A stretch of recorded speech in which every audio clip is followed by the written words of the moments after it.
Il entra, vêtu comme un ouvrier ignoré, rejeté et sous-estimé. Mais quand il révéla qu'il était le PDG, le silence dans la salle d'exposition fut assourdissant. Ce qui suivit ne fut pas une simple confrontation, mais un règlement de compte. Une phrase licencia un employé et lança un mouvement qui allait tout changer. Il était venu incognito pour voir comment les clients étaient traités. Ce qu'il entendit derrière lui confirma ses pires craintes.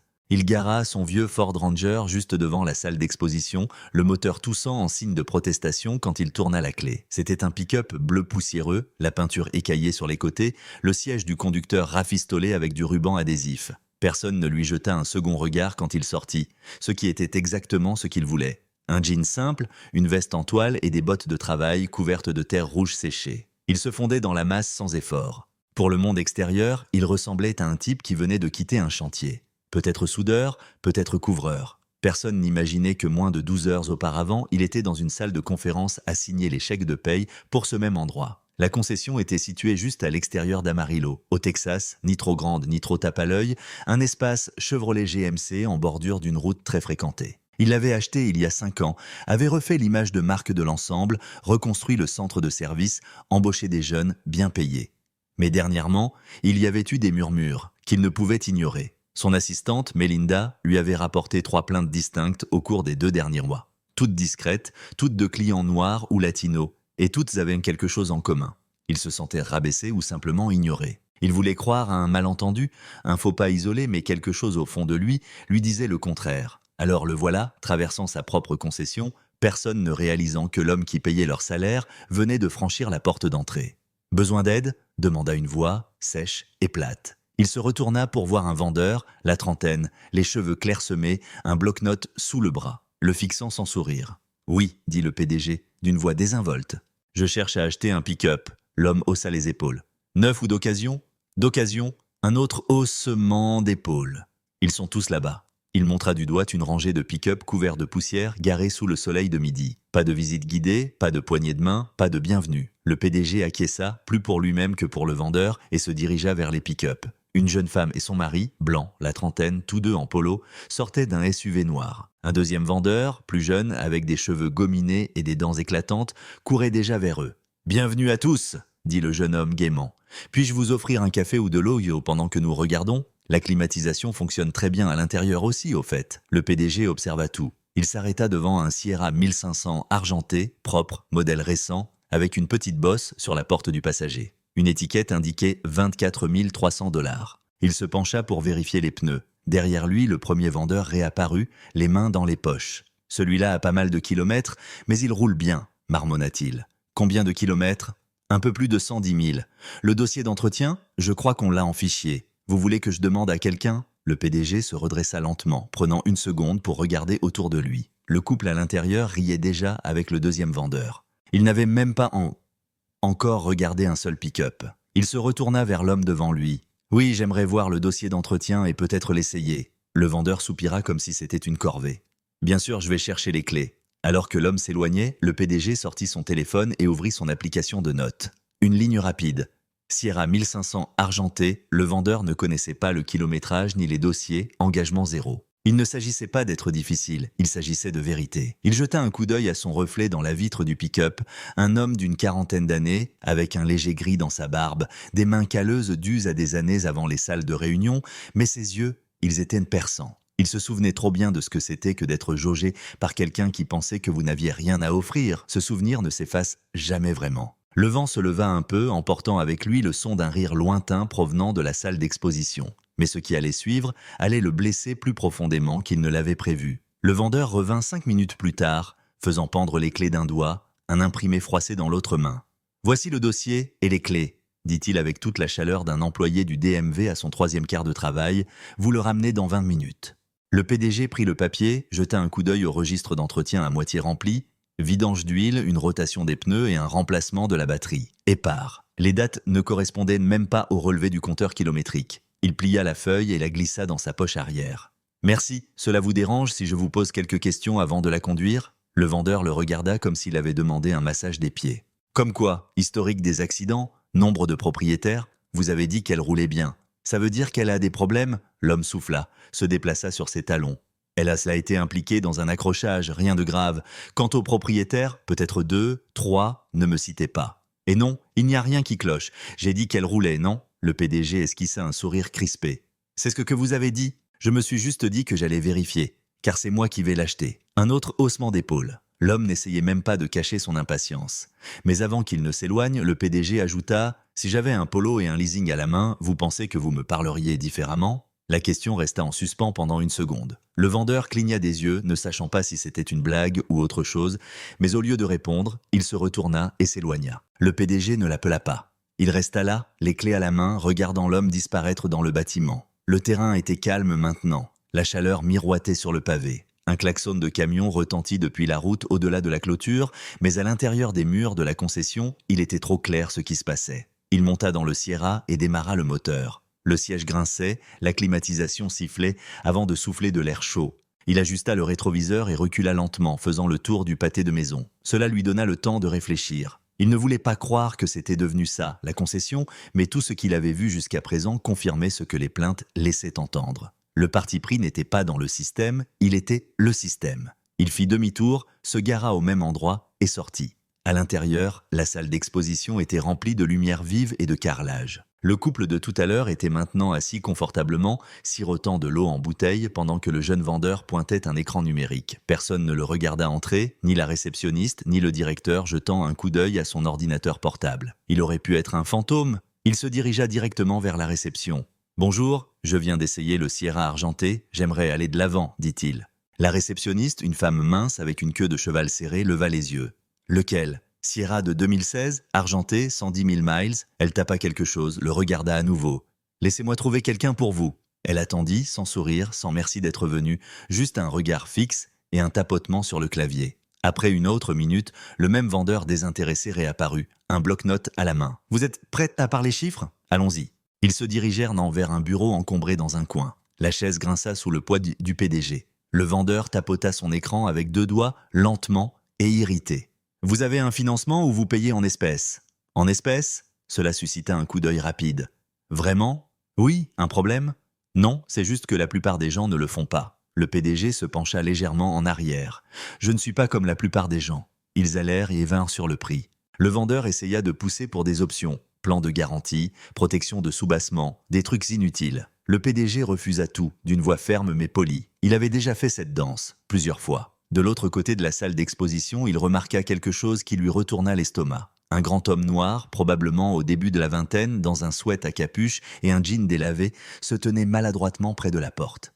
Il tenait un dossier, attendant clairement de l'aide. Personne ne s'approcha, personne ne dit un mot. Le PDG regarda le jeune homme faire quelques pas hésitants en avant, puis se retourner et sortir. Pas de contact, pas de proposition, rien. La mâchoire du PDG se serra légèrement. Mais il se tut. De retour au bureau, le vendeur poussa le papier vers l'avant. « Signez ici si tout vous semble correct. » Le stylo était à mi-chemin du papier quand une voix derrière lui retentit, aiguë et frustrée. « Pourquoi est-ce qu'on l'aide lui, alors que j'attends ici depuis 10 minutes ?» Mais cette voix allait tout changer. André ne leva pas la voix. Il n'en avait pas besoin. Il se tenait là, calme, ferme, inébranlable, tandis que la vérité se déposait sur la pièce comme une épaisse poussière. Et à ce moment-là, personne ne pouvait se cacher derrière des sourires polis ou des slogans d'entreprise. Il se tourna vers l'homme blanc qui avait tout déclenché. « Vous voulez parler d'équité ? Demandez-vous si c'est juste de juger un homme sur la base de rien d'autre que ses bottes et sa veste. » L'homme marmonna quelque chose entre ses dents, mais André ne broncha pas. Il ne faisait pas ça pour lui, il le faisait pour le gamin qui était sorti sans être vu,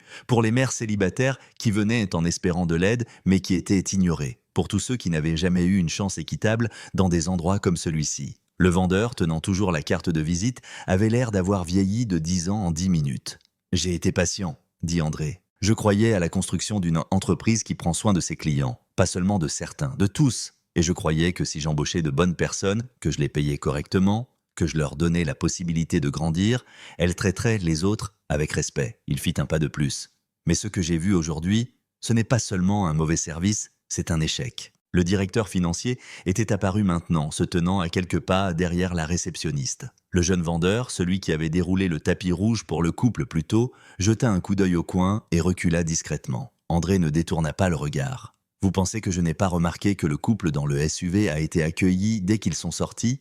Plein sourire, pleine proposition, de l'eau à la main. Et pourtant, j'ai eu un grognement et un doigt pointé vers le terrain. » Il secoua la tête, pas de colère, mais de déception.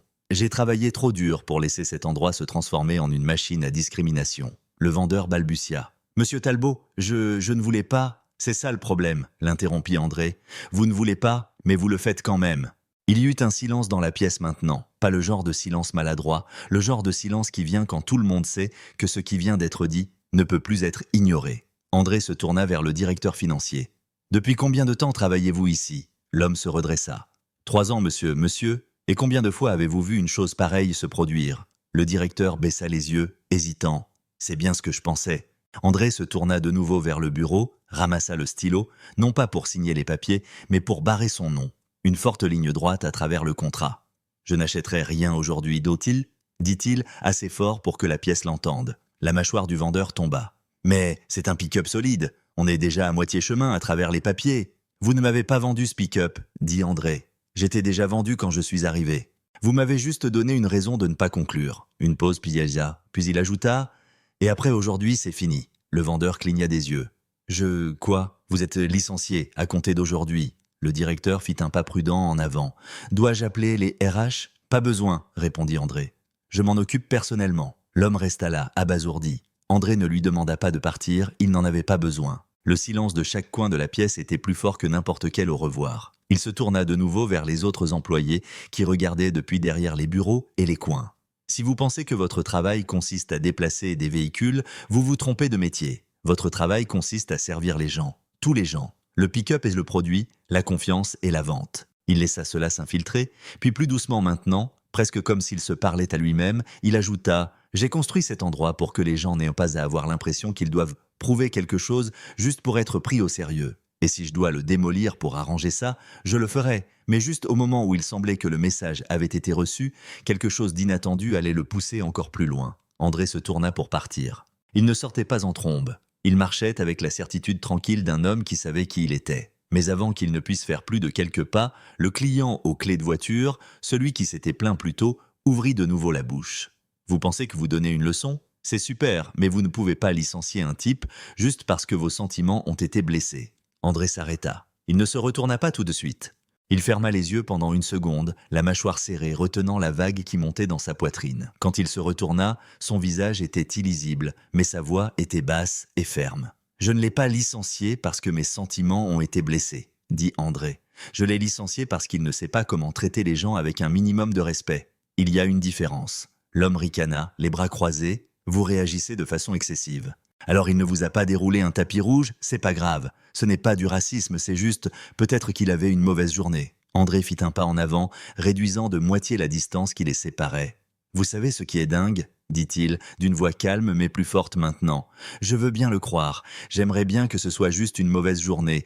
J'aimerais bien que ce soit un cas isolé, mais ce n'est pas le cas. J'ai des courriels de plaintes de clients qui me ressemblent, qui me racontent exactement les mêmes choses que j'ai vécues aujourd'hui.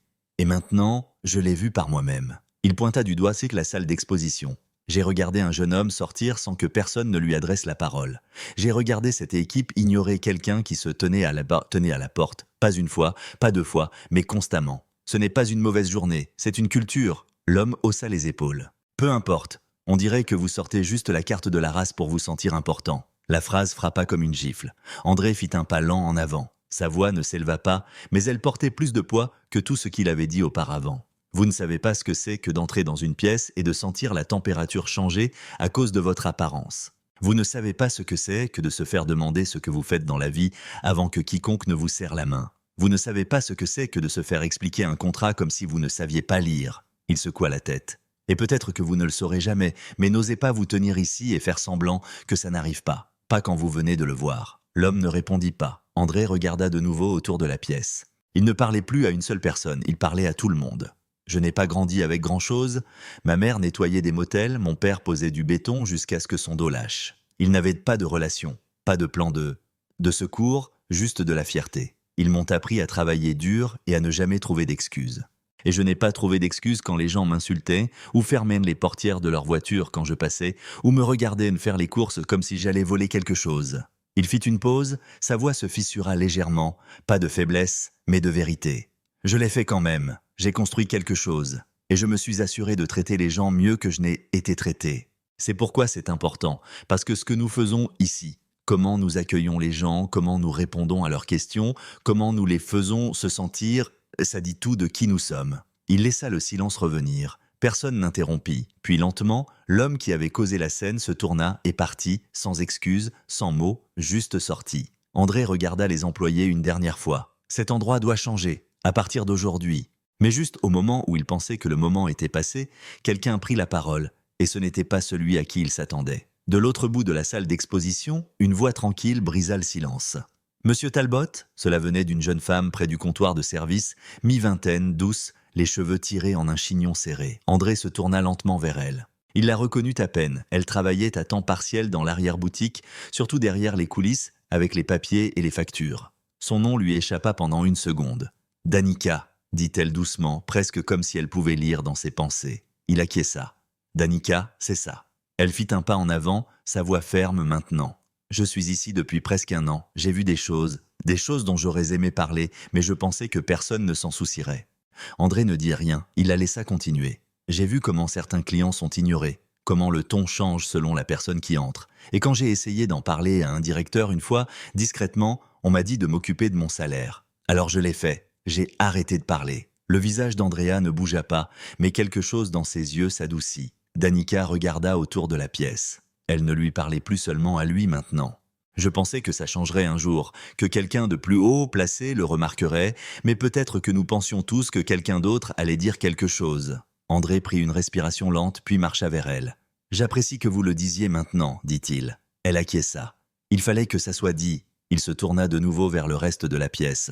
Tout le monde avait l'air différent maintenant. Certains avaient honte, certains étaient incertains. Quelques-uns évitaient tout contact visuel. « Je ne suis pas venu ici pour embarrasser qui que ce soit, » dit André, « mais je devais savoir par moi-même.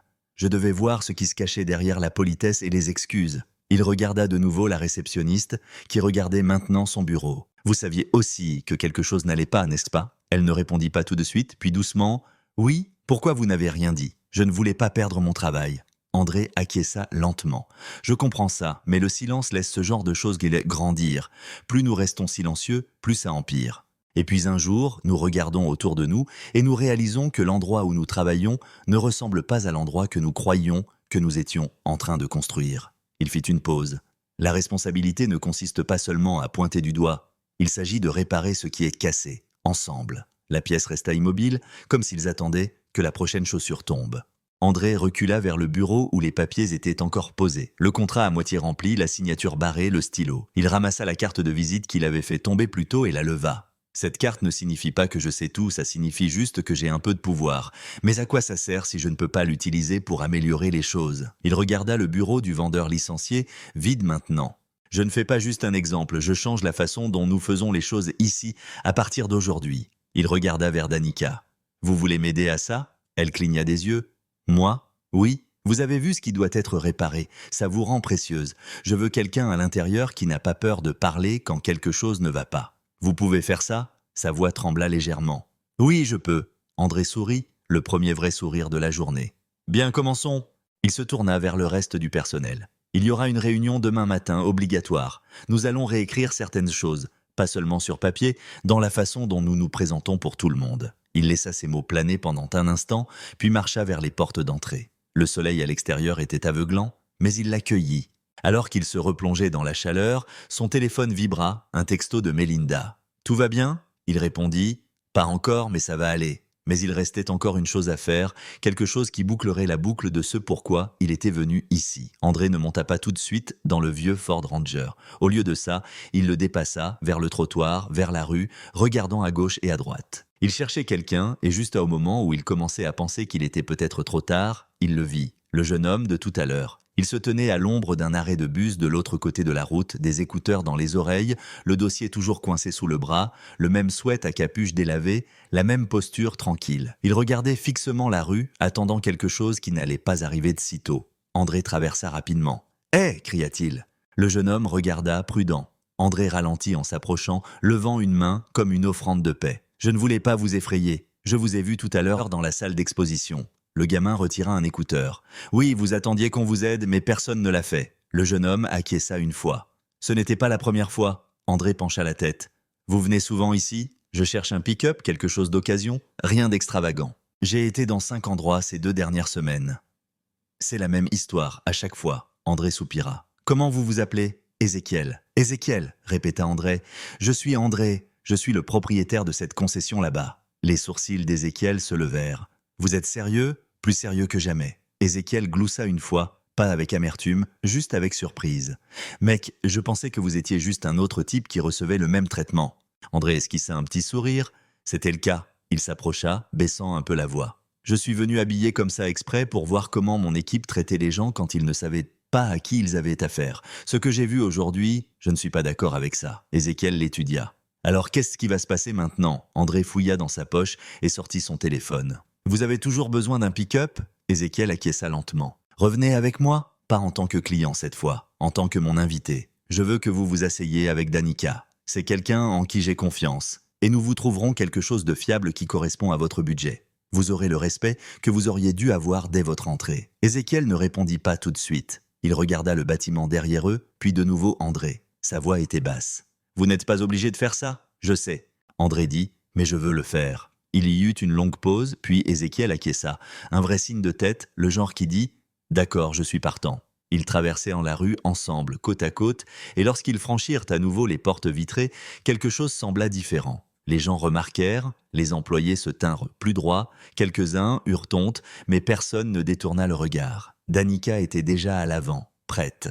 Elle fit un signe de tête à André puis salua Ézéchiel avec une gentillesse qui semblait avoir manqué depuis trop longtemps. André ne s'attarda pas, il resta en arrière, les bras croisés, juste à regarder. C'est pourquoi il avait créé cette entreprise en premier lieu, pas seulement pour vendre des véhicules, mais pour construire quelque chose de mieux, quelque chose d'honnête, quelque chose de juste.